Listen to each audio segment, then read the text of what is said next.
Hi guys, welcome back to What the Health. I'm going to be talking about my personal favourite sugar alternatives today.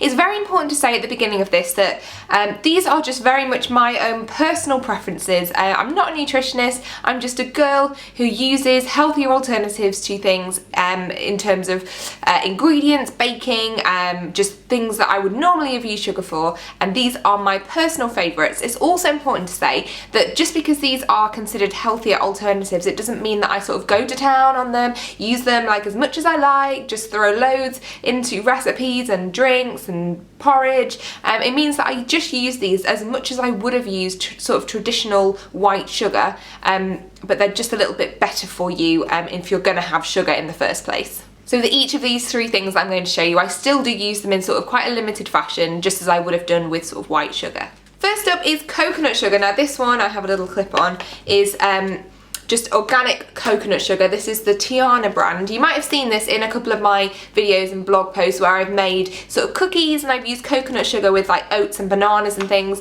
to make some delicious cookies. The thing I like about this is that I think it bakes quite well. I've only used it in my cookie recipes, but generally I do think it bakes quite well. It says that you can use it for all sorts of things. It says a guilt-free sugar alternative, used as normal sugar, great in tea and coffee. I have used it in coffee as well, and it does really work, but I like it in my little cookies that I make. I'll pop the recipe below if you want to go and find out more about those. But this is described as organic, unrefined, nutritious, delicious, no additives, no preservatives, non-GMO, sustainable and vegan. So it's just from a coconut. It's, yeah, I really do like this.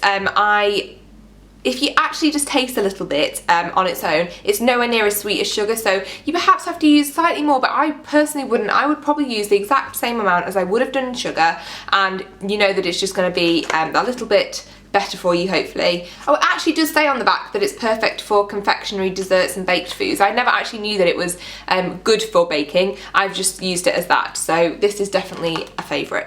One of the classic favourites that a lot of people talk about is Agave Nectar. So this is the current bottle we're using. There's a tiny bit left in the bottom. This is the Groovy Food Company Agave Nectar. It's the light amber and mild version. They do like a darker one that looks more like sort of treacle.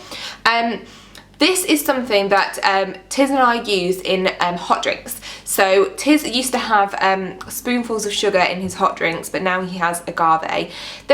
With all of these sugar alternatives, there have been sort of some controversial statements about them, saying that they're actually no better for you than just using plain old sugar, but I don't know, I feel like if you use loads and loads of them, of course they still have calories, they still have, you know, they react in your body, etc, but they're always, I don't know, it's very difficult to explain. If you use them as you would use sugar and just generally try to cut down on the amount of sugar that you take in from things that aren't, you know, whole foods like fruits, etc, then that can only be a good thing. But, you know, if you want to have a little bit of sweetness, if that is something you like, then it's great to have an alternative to use, and I think agave is a really good one for hot drinks. It's something that I really enjoy.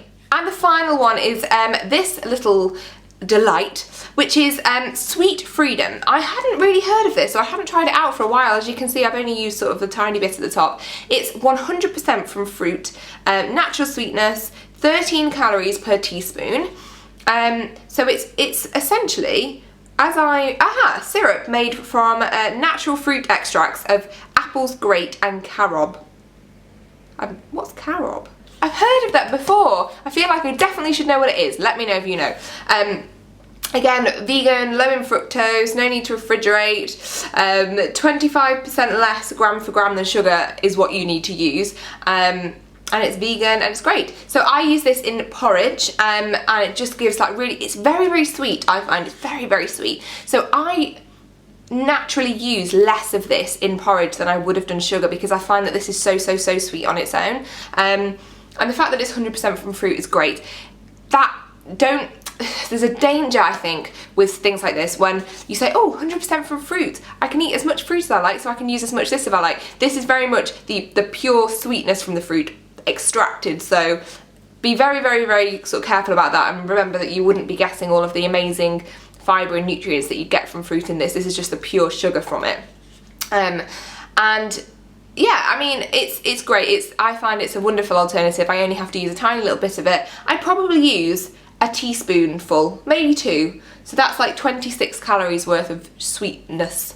That's how much I would use in porridge. So I do find it's a really good alternative. I'm a big fan of this. So I know lots of people have lots of different opinions about sugar alternatives, and I would absolutely love to hear yours. I'm definitely not an expert in this by any means. I just try to make some different choices, but I know that a lot of you who watch my videos either are sort of have a nutritional qualification of some description, and I always appreciate your comments because I learn something from them as well, which is always absolutely amazing, and I get to share my own personal sort of lifestyle tips with you and ideas, but it's always great to hear your thoughts as well. Thanks for watching, guys. I will see you next week, and I hope you have a fabulous rest of your day.